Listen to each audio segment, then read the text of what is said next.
आज वर्षाचा संक्रांतीचा सण, स्त्रियांच्या सौभाग्याचा, स्त्रियांच्या मानापानाचा, म्हणून आज मी हे तिळाचे लाडू बनवलेले आहेत. नमस्कार मंडळी, जयूज किचन मध्ये आपलं सर्वांचं स्वागत आहे. चला रेसिपीला सुरुवात करू. बघा, तीळ घेतले मी. तीळ स्वच्छ करून व्यवस्थितरित्या वाळवून नीट करून हे तीळ मी घेतलेले आहेत. 2 वाट्या मी हे तीळ घेतलेले आहेत. अशा पद्धतीने हे तीळ मी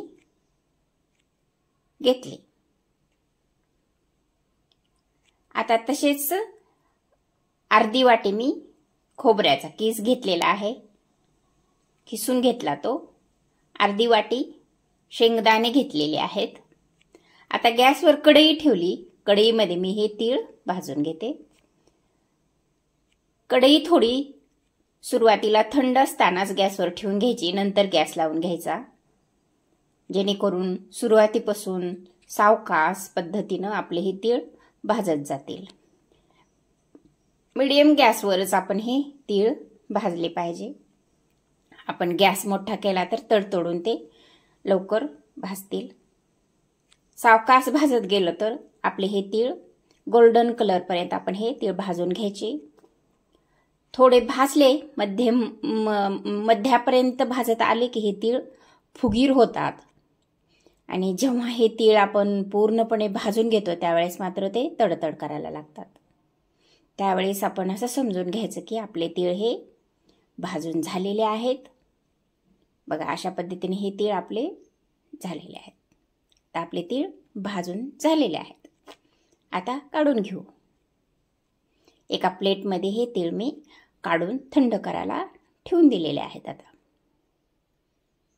आता हे थोडं पसरवून घेऊन आपण त्याला व्यवस्थितरित्या थंड करायला ठेवून द्यायचं.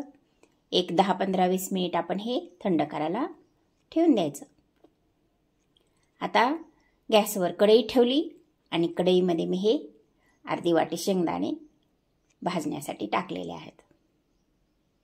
हे पण मध्यम आचेवरच शेंगदाणे भाजून घ्यायचे, कारण मध्यम आचेवर शेंगदाणे भाजले तर खमंग आणि चविष्ट लागतात खाताना. त्यासाठी आपण हे व्यवस्थितरित्या भाजून घ्यायचे. आता त्याची साल निघत आहे, म्हणजे आपले शेंगदाणे सुद्धा भाजत आलेले आहेत.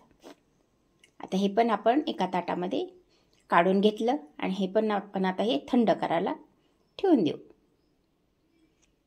आता गॅसवर कढई ठेवली. कढईमध्ये मी हे अर्धा वाटी खोबऱ्याचा कीस घेतला होता. तो कीस पण आपण ह्या कढईमध्ये घालून घेतलेला आहे. ह्याला आपण थोडं फ्राय करून घेऊ. थोडंसं गोल्डन कलर येईपर्यंत आपण थोडं ह्याला भाजून घेऊ. ह्याला तूप वगैरे काही टाकायचं नाही. अशाच पद्धतीनं आपण हे भाजून घ्यायचं. आता गॅस बंद करून घेतलेला आहे आणि आपण हे एका ताटामध्ये आपण हे काढून घेत आहोत. अशा पद्धतीने हे पण पसरवून घ्यायचं आणि थंड करायला 10-15-20 मिनिट ठेवून द्यायचं. अशा पद्धतीने हे आपण गार करण्यासाठी ठेवून देत आहोत. आता आपलं हे भाजलेलं साहित्य सगळं थंड झालेलं आहे. आता शेंगदाणे आपण ग्राइंड करून घेऊ. आपण हे शेंगदाणे ग्राइंड करत असताना पूर्ण पावडर करायची नाही, थोडं ओबडधोबड करून घ्यायचं. बघा, अशा पद्धतीनं हे शेंगदाण्याचं कुट्टा करून घेतलेला आहे. एक जीव करून घ्यायचा नाही, फक्त थोडीशी भरड असल्यासारखी करून घ्यायची. अशा पद्धतीने हे आपले शेंगदाण्याची भरड पण करून घेतलेली. बघा, अशी ही शेंगदाण्याची भरड झाली पाहिजे. आता हे खोबरं पण आपलं थंड झालेलं आहे. हे पण आपण आता ग्राइंड करून घेऊ. हे पण पूर्ण पावडर करायची नाही, थोडंसं ओबडधोबडच हे पण करून घ्यायचं. बघा, अशा पद्धतीनं. आता हे पण आपण शेंगदाण्याच्या त्या ह्याच्यामध्येच आपण घालून घेऊ. शेंगदाण्याची पावडर करून ठेवलेली आहे ना, त्याच्यामध्येच हे पण काढून घेऊ.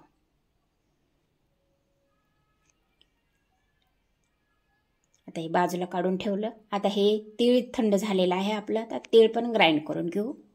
बघा, अशा पद्धतीनं हे तीळ पण आपलं ग्राइंड झालेलं आहे. बघा, अशा पद्धतीनं करून घ्यायचं.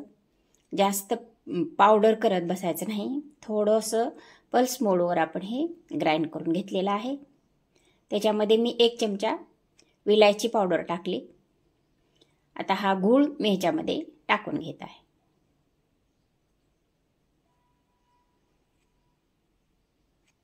एक वाटी गूळ आहे तो. खिसून जास्त वेळ ठेवल्यामुळे चिकट वाटते आपल्याला.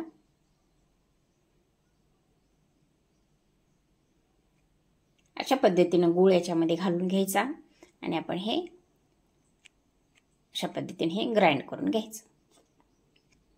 त्याच्यामध्ये आपण आता 1-1.5 चमचा तूप पण टाकून घ्यायचं. विलायचीची पावडर टाकली, तूप टाकलं, हे सगळं ग्राइंड करून घेतलं. पहा अशा पद्धतीने हे ग्राइंड झालेलं आहे.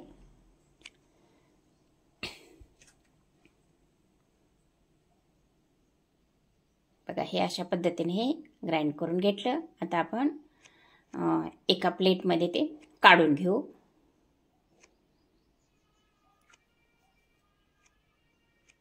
अशा पद्धतीने हे आपण काढून घेतलेलं आहे ताटामध्ये. आता ते खोबऱ्याचा किस आणि शेंगदाण्याचा जे पेस्ट पावडर करून ठेवली होती ते पण ह्याच्यामध्ये मिक्स करून घेऊ.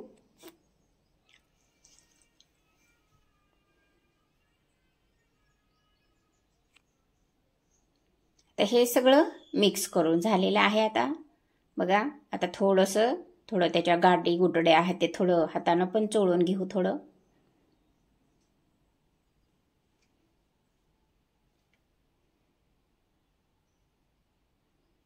अशा पद्धतीने हे सगळं मिक्स करून घ्यायचं. आणि आता बघा हे थोडं आता गूळ ते घातल्यामुळं आपण आता थोडं मिक्सरमध्ये घालून घेऊ. आपण आपलं खोबऱ्याचं किस टाकला, अजून शेंगदाण्याचं कूट टाकलं आणि आता हे सगळं मिक्स करून घेऊ. ग्राइंड करून घ्यायचं हे सगळं.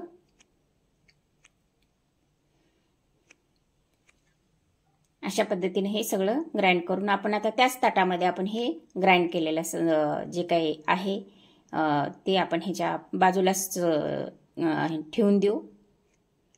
अशा पद्धतीने हे सगळं ग्राइंड करून घ्यायचं. बघा हे सगळं आता ग्राइंड करून घेतलेलं आहे.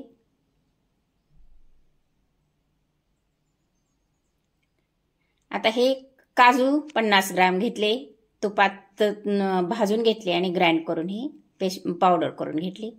तशाच पद्धतीनं आपण आता काजू घ्यायचे 50 ग्रॅम, ते पण तुपात भाजून घ्यायचे आणि ग्राइंड करून घ्यायचे. त्याची पावडर करून घ्यायची. बघा अशा पद्धतीने त्याची पण पावडर करून घेतली. आता ह्या दोन्ही पावडर मी अशी पावडर झालेली आहे. जास्त असं पेस्ट पण करायची नाही, पावडर फॉर्ममध्ये थोडं ओबडधोबड करायचं. आणि हे सगळं दोन्ही साहित्य हे काजू बदामाची जी पावडर आहे ते ह्याच्यामध्ये घालून घ्यायची.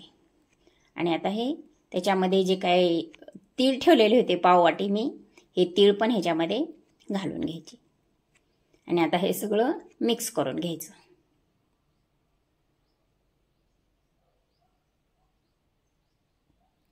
बघा अशा पद्धतीने हे सगळं मिक्स करून घ्यायचं. हे सगळं सगळं पूर्ण एकजीव करून घ्यायचं.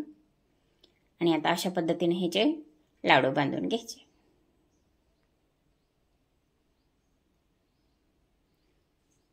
बघा अशा पद्धतीने हा लाडू करून घ्यायचा.